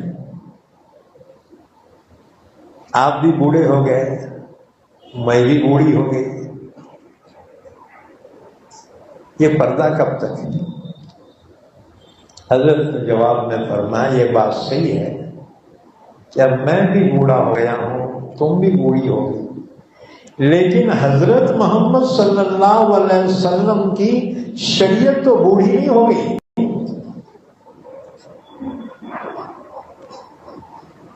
حضرت محمد صلی اللہ علیہ وسلم کی شریعت تو بوڑھی نہیں ہو گئی۔ شریعت پہ حکم تو موت تک کرنا ہے، اور عبادت بھی موت تک۔ وَاعْبُدْ رَبَّكَ حَتَّى يَأْتِيَكَ الْيَقِينُ، یا یقین کے معنی موت کے ہیں، کیونکہ انسان کو اللہ رسول کے باتوں کا یقین نہیں ہوتا ہے، لیکن جب موت آتی ہے نا اب اسے یقین ہوتا ہے۔ زندگی کیا ہے؟ نیند میں گزر گئی، جب موت آتی ہے اب اسے ہوشیاری آتی ہے۔ کہ اپنی زندگی میں کیا غفلتیں کی ہیں، اب اسے ہوش آتا ہے۔ تو بہرحال حضرت یوسف علیہ السلام نے اللہ سے دعا مانگی، قال رب السجن احب الی مما یدعوننی الیہ، اے میرے پروردگار، یہ عورتیں جس گناہ کی دعوت دے رہی اس سے تو جیل جانا ہی بہتر ہے۔ وَإِلَّا تَصْرِفْ عَنِّي كَيْدَهُنَّ أَصْبُ إِلَيْهِنَّ، اللہ یہ عورتوں کی مکاری سے اگر تو نہ بچائے مجھے، کہیں ایسا نہ ہو جائے کہ میں ان کی طرف مبتلا ہو جاؤں۔ وَأَكُن مِّنَ الْجَاهِلِينَ، اور نادانوں میں سے ہو جاؤں۔ ایک حدیث سن لو، بخاری مسلم کی حدیث ہے، رسول اللہ صلی اللہ علیہ وسلم نے فرمایا 7 قسم کے لوگ ہیں جنہیں اللہ تعالی اپنے سائے تلے سایہ دے گا، جس دن کوئی سایہ سوائے اس کے سائے کے نہ ہوگا، یعنی میدان حشر میں۔ میدان حشر میں اللہ کے سائے کے سوا کوئی سایہ نہیں ہوگا۔ اس دن اللہ تعالیٰ 7 قسم کے لوگوں کو اپنے عرش کے سائے کے نیچے جگہ دے گا۔ نمبر 1، مسلمان عادل بادشاہ،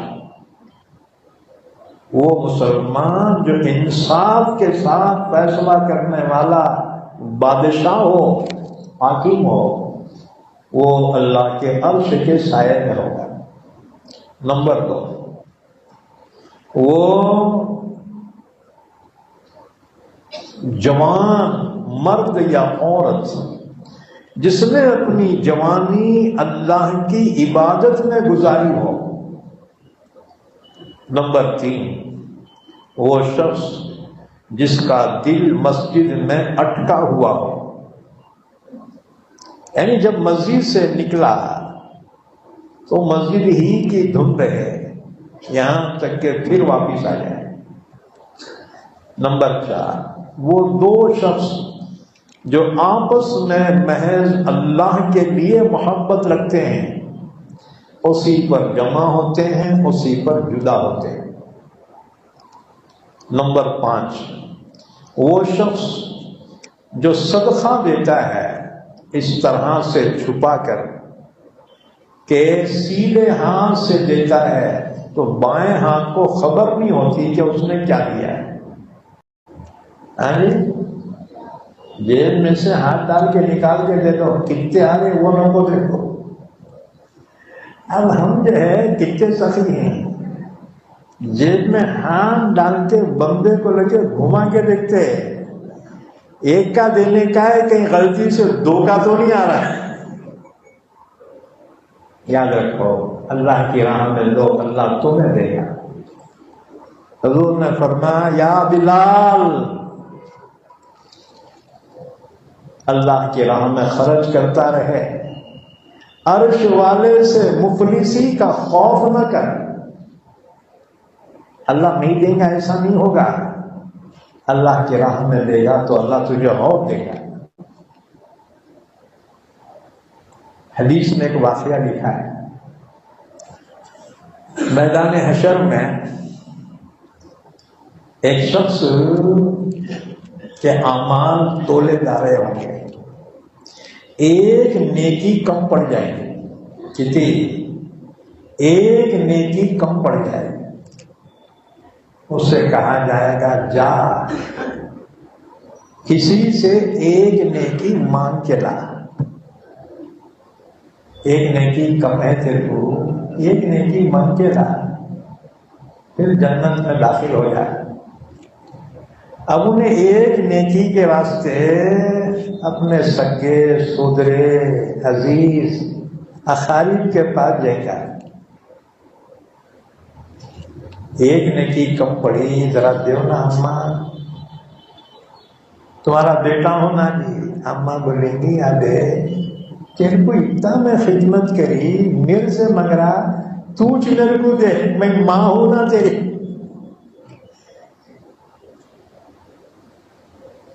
بھائی کے پاس دیں گا، بھائی نہیں دیں گا، باپ نہیں دیں گا، کوئی نہیں. یوم یفر المرء من اخیہ وامہ وابیہ وصاحبتہ وبنیہ لکل امرئ منہم یومئذ شأن یغنیہ.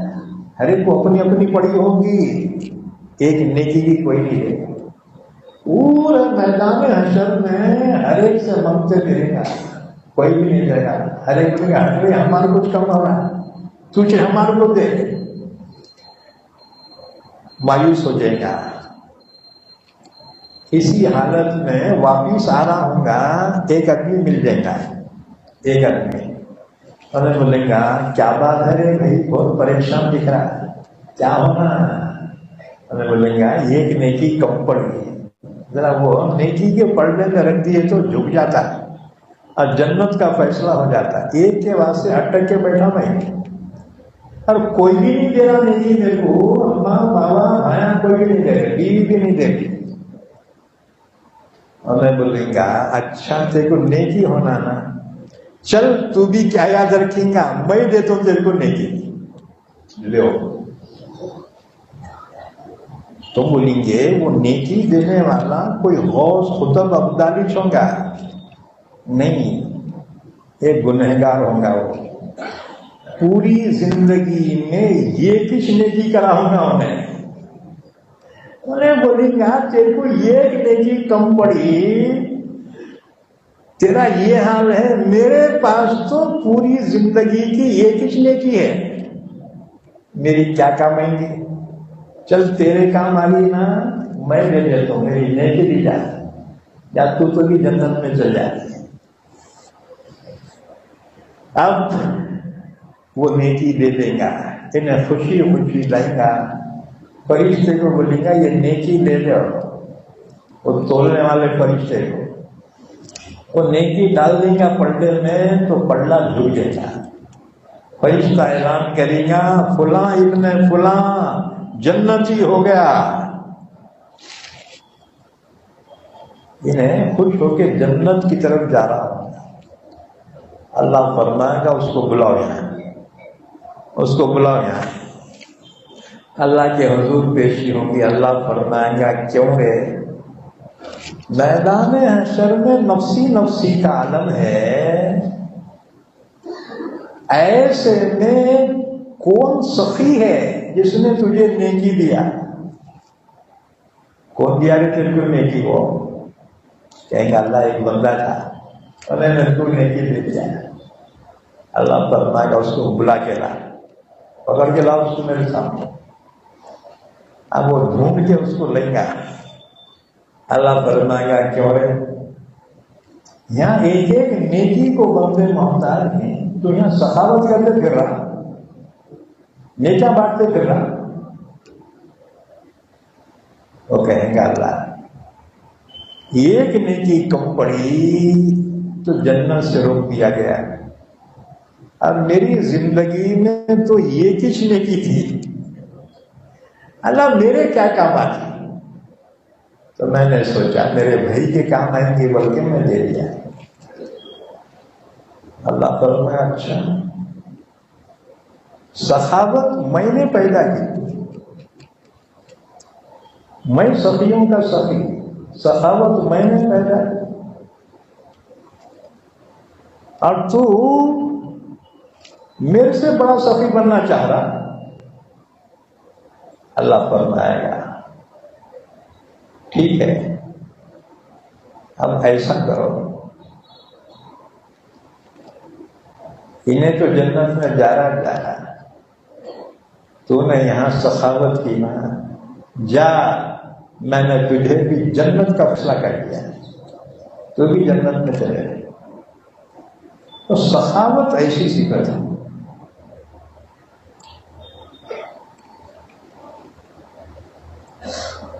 میر عثمان علی خان دکن کے بادشاہ حیدرآباد کے، ان کے استاد تھے فصاحت جلیل شاعر تھے، انہوں نے ایک عجیب بات کہی، جلیل آسان نہیں آباد کرنا گھر محبت کا، جلیل آسان نہیں آباد کرنا گھر محبت کا، یہ ان کے کام ہیں جو زندگی برباد کر دیں، دوسروں کو آباد کرنے کے لیے خود برباد ہو جاتی ہیں۔ یہ ہے سخی، سخاوت معمولی چیز نہیں ہے۔ بہرحال رسول اللہ صلی اللہ علیہ وسلم نے فرمایا 7 آدمی ایسے ہیں، 7 قسم کے لوگ جو میدان حشر میں اس دن اللہ کے سائے میں ہوں گے، کہ اس دن اللہ کے سائے کے سوا کوئی سایہ نہیں ہوگا۔ ان میں سے نمبر 5 وہ شخص ہے جو صدقہ دیتا ہے لیکن اس طرح چھپا کر، سیدھے ہاتھ سے دیتا ہے کہ بائیں ہاتھ کو خبر بھی ہو۔ نمبر 6 وہ شخص جسے کوئی حسین خوبصورت بڑے خاندان والی عورت گناہ کی دعوت دے اور وہ کہے کہ میں اللہ سے ڈرتا ہوں، اللہ کا ڈر مجھے مانے، محض اللہ کے خوف کی وجہ سے اس گناہ سے بچ جائے، وہ میدان حشر میں اللہ کے سائے میں ہوگا جس دن اس کے سوا کوئی سایہ نہ ہوگا۔ نمبر 7 وہ شخص جس نے تنہائی میں اللہ کا ذکر کیا اور پھر اس کی آنکھیں بہنے لگی، اللہ کا ذکر کرتے کرتے اس کی آنکھوں میں آنسو آ جائے، وہ اللہ کے عرش کے سائے کے نیچے ہوگا۔ یاد رکھو جبرائیل نے کہا کہ ہر نیک کام کے لیے ثواب ہے، اجر ہے، اور وہ محدود ہے، 10 گنا 70 گنا 700 گنا ثواب۔ حرم کی ایک نیکی 1,00,000 نیکیوں کے برابر۔ لیکن جبرائیل نے کہا وہ آنسو جو اللہ کے خوف سے نکلے وہ اتنے قیمتی ہیں کہ اس کے ایک آنسو پوری جہنم کو بجھا سکتے ہیں۔